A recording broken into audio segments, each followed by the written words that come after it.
Hallo und willkommen auf dem PLW Review Kanal. Ich bin der Fritz. Ich stelle heute einen Fallschirmjäger dar aus dem Jahre 1944, Fallschirmjäger Regiment 6. Das Fallschirmjäger Regiment 6 wurde neu aufgestellt in Metz Ende 1943, sind eigentlich kaum noch zum Absprung gekommen, haben hauptsächlich Gleitertraining gemacht. Also mit dem Transportgleiter wurden die teilweise abgesetzt. Es gab zwar ein paar Veteranen darunter, die abgesprungen sind in vorherigen Schlachten, aber in der Normandie sind die eigentlich in der Regel nicht mehr abgesprungen. Als Helm tragen wir einen M38 Fallschirmjägerhelm, der speziell für Fallschirmjäger entwickelt wurde. Der Unterschied bei diesem Helm ist halt, dass die Krempe wesentlich kürzer gehalten ist. Und das ist zu dem Zweck, wenn die gesprungen sind, dass der Wind sich nicht so stark drunter fängt und bei der Landung die Krempe nicht in den Nacken schlägt. Dazu kommt, dass der Helm von innen gepolstert ist, um halt die Stöße auch abzufangen bei Schlägen auf den Kopf, auf dem Grund zum Bleistift. Dann haben wir einen spezifischen Kinnriemen, der an der Seite verstellbar ist, der den Helm in Position hält durch die Aufwinde beim Absprung, damit einem der Helm nicht vom Kopf gerissen wird. Als weiteres haben wir einen Fallschirmjäger Knochensack, in diesem Fall ein Modell M42. Der ist unten zu- und aufknöpfbar,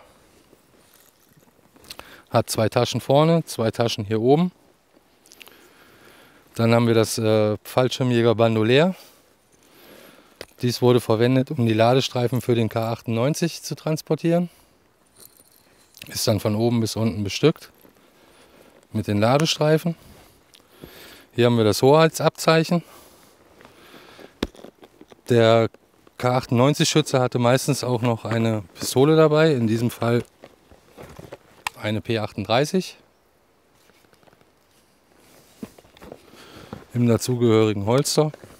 Dann haben wir die Springerhose M38, wo der Unterschied zu der normalen Diensthose ist, dass wir hier an der Seite eine Tasche haben, die man aufknöpfen kann. Und in der Tasche befindet sich das Fallschirmjäger-Kappmesser. In diesem Fall ein Typ 1 SMF Soling. Dieses Messer ist in Deutschland leider verboten, da es eine feststehende Klinge hat und zur Einhandbedienung ist. Dieses Messer hat keine Klinge. Somit ist es auch nicht illegal, sondern legal.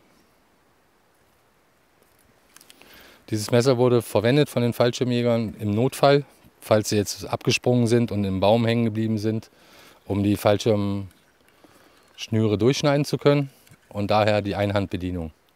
Dass, wenn man irgendwie im Gurtzeug hängt, natürlich mit einer Hand die Schnüre durchschneiden kann. Wurde das auch im Kampf benutzt? Es wurde teilweise auch im Kampf benutzt und es wurde auch teilweise zum Broteschmieren benutzt. Also zum Vespern, Pauseneinheiten etc. Das besondere Koppelschloss der Luftwaffe.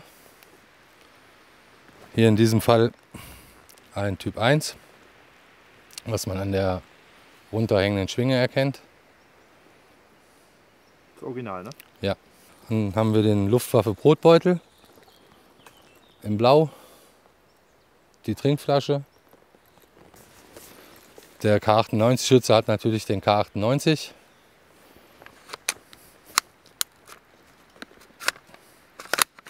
Ein Repetiergewehr.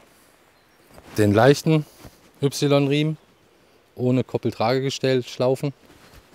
Von der Luftwaffe von hinten auch noch mal zu sehen. Und natürlich die Fallschirmspringerstiefel. Hier das Modell Typ 2, die schon vorne geschnürt waren und nicht mehr an der Seite, um dem Fallschirmjäger beim Absprung und bei der Landung vor allem Halt im Knöchelbereich zu geben. Ja, also es gab mehrere Ausführungen der Knochensäcke. Es gab die mit Einstieg, die nicht zum Aufknöpfen waren, auch in verschiedenen Farben, zum Beispiel in grün meliert, das war der anfängliche.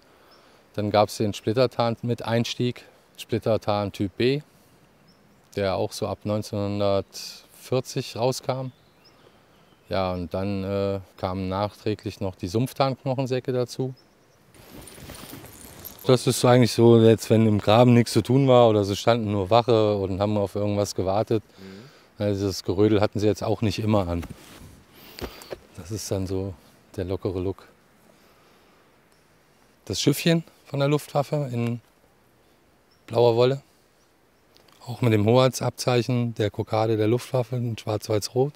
Bei diesem Schiffchen handelt es sich um ein Original, ein Kammerstück, unausgegeben sozusagen. Hebt sich davon ab, dass halt die meisten Reproduktionen nicht ganz so nah dran kommen. Die Nähte zum Beispiel, dann halt das Hoheitsabzeichen, ist halt ganz anders als bei Reproduktionen. Die Verarbeitung, das Innenfutter, die Stempelung. Also unter dem Knochensack wurde die Fliegerbluse getragen. Meistens mit, wenn der Knochensack nicht getragen wurde, mit Koppel und Seitengewehr. Und bei dieser Fliegerbluse handelt es sich um einen Obergefreiten der Luftwaffe. Erkennen wir an den 3 Schwingen und halt dem Obergefreitenzeichen im doppelten Winkel. Bei dieser Bluse haben wir das Ärmelband Kreta dran, was Anfang 1942 für den Angriff auf Kreta verliehen worden ist, an die Leute, die an der Schlacht Kreta teilgenommen haben. Vom General der Luftwaffe Karl Student ist das verliehen worden, das Hoheitsabzeichen. Hier haben wir ein Panzervernichtungsabzeichen für einen manuell ausgeschalteten Panzer. Dazu kommt, dass es sich um eine späte Bluse handelt. Dadurch haben wir eine etwas dunklere Wolle und nicht das ganz helle Blau. So, und zur weiteren Verwendung hatten sie natürlich auch Feldmützen. Dieses Ganze konnte man auch im Winter runterklappen, um sich die Ohren zu wärmen. Und ansonsten hatte man auch einen Sonnenschutz bei starker Sonneneinstrahlung etc. Zumal ja auch laut Verordnung das Schiffchen in Kampfhandlungen gar nicht getragen werden durfte. Ich hoffe, ihr habt jetzt ein bisschen mehr Einblick gekriegt in die Welt der Fallschirmjäger, wie das alles so war und was die so für Sachen getragen haben und für Bewaffnungen hatten. Ja, und wenn es euch gefallen hat, ein Like dalassen, abonnieren und dann bis zum nächsten Mal auf dem PLW Review Kanal.